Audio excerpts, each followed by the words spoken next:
What's up, guys? Coming to you with another video, and this one about Green Arrow.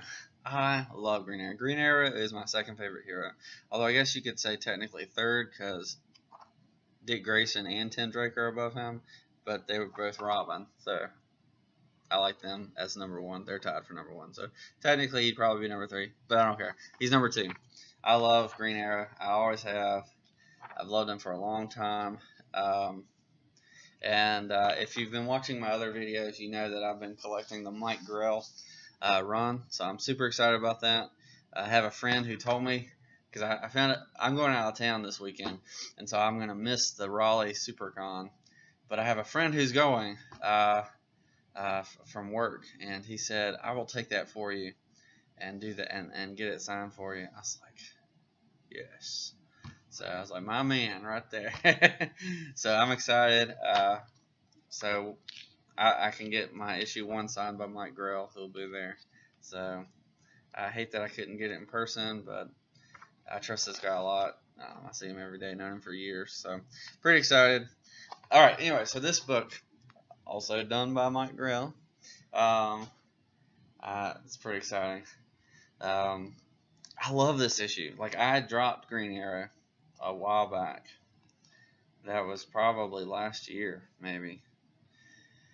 And I was really saddened because I really love, like, Green Arrow came out very strong from issue 1 of Rebirth. Very strong. And then it just faded away and got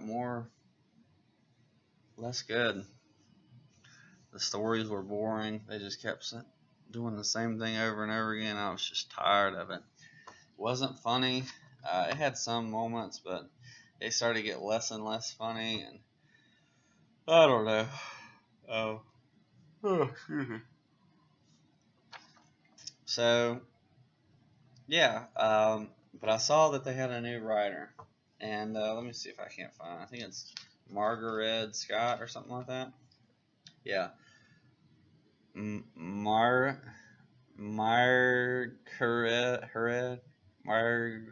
I don't know. Sorry, I'm butchering your name. I'm sorry. I'm guessing. I don't know if you're a guy or a girl. I'm sorry. But I love this. You have done excellent. Thank you so much. Thank you so much. You were great.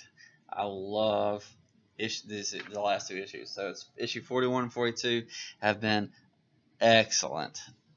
He's fighting Parasite, and it's just really funny. And then at the very end, like he sees through the villain, which is so Green Arrow. Sees through the villain and sees the person that's behind him, and he talks directly to the person. He stops calling him Parasite and he calls him Joshua. I was like, this is amazing. Like, this is so Ollie.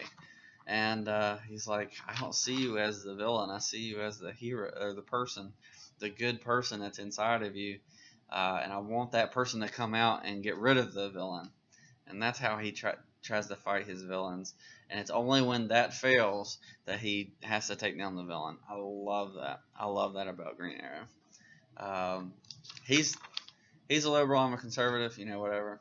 But I still love Ollie for being very compassionate for people, and I love that about him. I think we share that. So in this story, you have some really great. He finds out that the police, or the prison guard and the warden are treating Parasite really badly and not taking care of him, and he understands, like, the what the warden says. He's like, listen, like, we can't put anything in this guy's room. Like, he feeds off electricity, so if we gave him a TV, like, he'd eat off of it, and then he would just escape and explode and kill a bunch of people.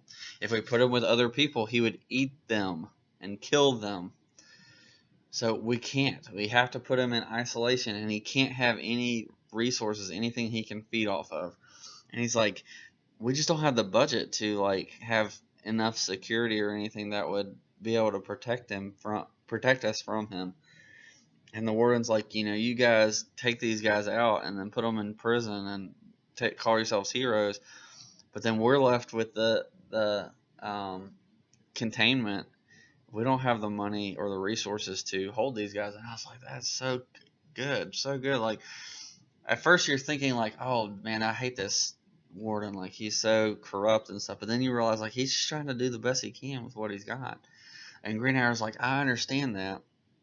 He's like, I understand all those things. And he's like, but if we don't try, if we don't treat these people like humans, then they really are the monsters. And then I was like, what? That's so true. That's so good. Like, if you don't treat people, even villains, like humans, then they really are the monsters that they become. And wow, just powerful. So Scott, that's the last name. Sorry for getting your name wrong, but thank you so much for writing an amazing Green Arrow story, even if it was just 2 issues. And I think they've got somebody else coming in after that. I could be wrong, actually. We can find out really fast. I loved it. I love this issue. I'm so glad that I caved in, because I looked at the cover, and if you look again, it's Mike Grell. I love Mike Grell, and that's such a great picture of Ollie there. Huge fan of Oliver. Sorry, I'm a little distracted looking through this book. In case you haven't seen my other video, this is the previews for August, so I'm just seeing what they've got solicited for. I know that he's in here because I've seen it. I'm just curious if this writer is going to stay on the book. Guess it's further back. You'd think it would be close. Ah, okay. No, they've got looks like a sister team. Julie Benson and Shauna Benson. And this cover looks really cool too. I know I showed that in the other video, but that's really interesting. I think that's really cool. It kind of looks like he's got a cross, but no, it's just broken. Okay. It's kind of cool. So, got a different writer, you know. I'm curious what Margaret Scott writes otherwise. I feel like that might be the Batgirl lady. And if that's true, I don't know what you did differently. Yeah. So that's the Batgirl. That's really weird. Because Batgirl is different. Yeah, I'm finding this out as I'm doing the video. Sorry, guys. I should probably have these things known, but, you know. Anyways, just excellent. Just really, really good. I really enjoyed this. Why couldn't they have done Batgirl this well? Why did Batgirl have to be really, really bad? So the writer obviously has potential. And I enjoyed some things of Batgirl. They just made her a ditzy blonde. I was like, this isn't Batgirl. Like, she's a strong, you know, she's like Wonder Woman without all the strength. She's like a mix of Wonder Woman with Dick Grayson, I'd say. That's a fair mixture, I would argue. She's got the strength of Wonder Woman and the softness of Wonder Woman, but the intelligence and fighting of Dick Grayson.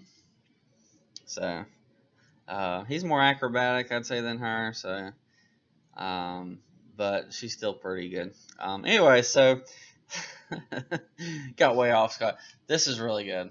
I love this issue 41 and 42 of Green Arrow. Really great. It's revived my hope for Green Arrow. So they've got a new writing team, I think, on coming out at least for issue 43. And I think for 44, I'm going to look it up in a second. But so yeah, I'm excited. And that's what I had. Let me know what you thought of that story if you read it. What do you think of Green Arrow? How it's been written lately? And I will catch you next time. Peace.